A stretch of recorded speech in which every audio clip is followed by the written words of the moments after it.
I really hate the quote, blood is thicker than water. because most of the time when people are using it in an argument against me, they are not even using it in the correct context. First of all, they don't even know the full quote. Now, I will say there's probably some debate as to what the actual quote is. I'm going to go based off of what I've always known it as, which is the blood of the covenant is thicker than the water of the womb. So most people who have ever used that phrase against me, blood is thicker than water, they don't even know what the full phrase is. And because they don't know the full phrase, they don't even use it correctly. Even though over time, the phrase has been shortened to blood is thicker than water, I don't actually think the meaning of the original phrase has been altered in any way. But because people these days think the phrase is blood is thicker than water, when they use it, they're insinuating that your blood relations, your family is a much stronger, more important bond in your life over your friends and anyone else you meet outside of your family. My biggest gripe with this phrase, other than the fact that people are using it wrong, it's because I personally believe relationships that you have poured yourself into, poured effort into, and you see the reciprocation of it, those are more valuable than just because someone was born a blood relative. I truly believe in chosen family over blood family. So when people try and use the phrase, blood is thicker than water, oh, they're family, you have to forgive them, oh, you have to love them, oh, you have to let that slide, it really irks me because you're not even using the phrase correctly, you know? A great example of this, a few months ago, Nico and I got into a conversation with one of our coworkers, and he brought up that he believes in chosen family, that he believes that people that have chosen to be in his life, chosen to put in the effort, chosen to be there for him are more important than those who are just born his relative. And our coworker, love her to death, but she did throw out the phrase, blood is thicker than water. And we said, no, it is not. I did do some research in the phrase because I was like, did the meaning of the phrase, when it got shortened, did the meaning also get flipped? Or is it just that people don't know because it says blood is thicker than water, so they just assume the meaning? Now, mind you, this coworker is a lot older than me and Nico. So it's not even like, oh, it's a generational thing. Oh, the younger kids are just not knowing what it means, or, you know, it got lost in translation somewhere. No, I'm talking like it's just a span of all kinds of people that I've heard it from. They always use it as blood relation is more important.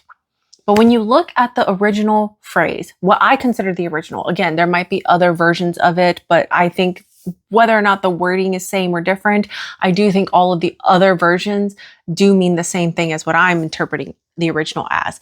And that is shared experiences and shared beliefs create a much stronger bond than just because someone was born your sibling, just because someone is your parent, just because someone is born a relative. And I'm not saying there aren't people with super close families, but I would argue, are you and your family super close because you're just instantly all blood related? Or is it because you're all blood related, but you also happen to have the same values, similar experiences, maybe because you are doing stuff together as a family, and it just kind of helps support that? I admit I don't have the greatest of familial relations.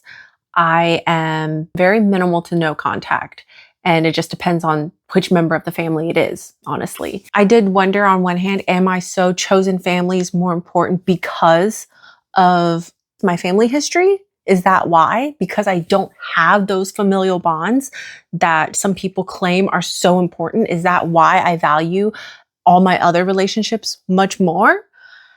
I think that is a fair argument to make, but I really think that even if I did have a good relationship with my family as a whole, and I do have some people in my family that I have fine relationships with, I do think ultimately I would still come to the same conclusion of chosen family, chosen relationships are more valuable to me. And I think that's just because of my experiences as a military wife, witnessing what my husband went through. I know for sure for him, he developed the sense of chosen family over blood definitely came from his experiences in the military.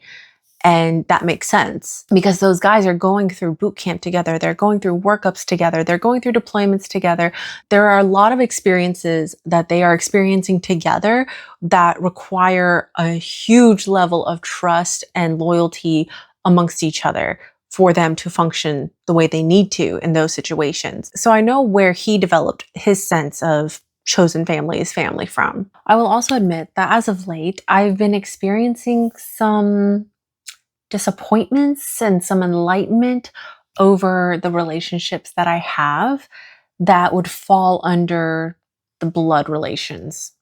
I guess without getting too into it, that would give it away. Not necessarily my blood relations, but still, I would still consider them blood relations, even though it's not actually blood, if you catch my drift.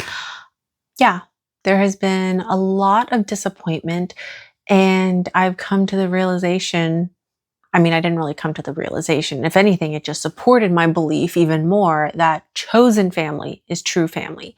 People that I am choosing to have in my life, people that are choosing to have me in their life, people who choose to put in the effort, people who choose to have my back and to just choose me. Those are the people that I want to have in my life. And those are the ones that I want to be there for, that I want to support. We recently got a new employee and she's very, very young. She has been opening up to me. We've been having some conversations and she'll tell me things about her family members and some family stories.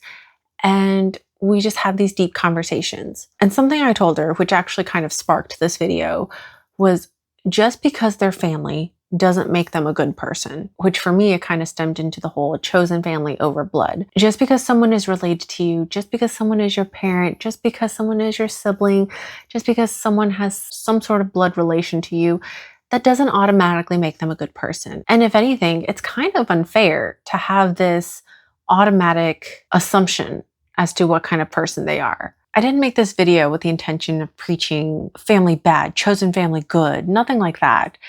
I just really think it's important to judge people based off of their actions, because family or not, at some point, everyone is going to show you their true colors. Everyone is going to show you what kind of person they are eventually, one way or another. And I think it's important to act accordingly as to whether or not they will hold space in your life. Because I have found that as I've gotten older, as I do more self-reflecting on what kind of person I want to be, what kind of people I want to surround myself with, what kind of value I want to have in my life, and what I want to put out into the world, it takes the hard decision of being extremely picky with who you give your time and energy to. Because as I have found, the wrong people will be mentally and emotionally draining. And if they don't serve purpose in your life, and if you can't serve any purpose in their life, then what is the point? Why are you wasting your time? Because time is your most precious asset, because it's something you will never get back. So sometimes hard decisions have to be made and you have to be strong enough to stand by them.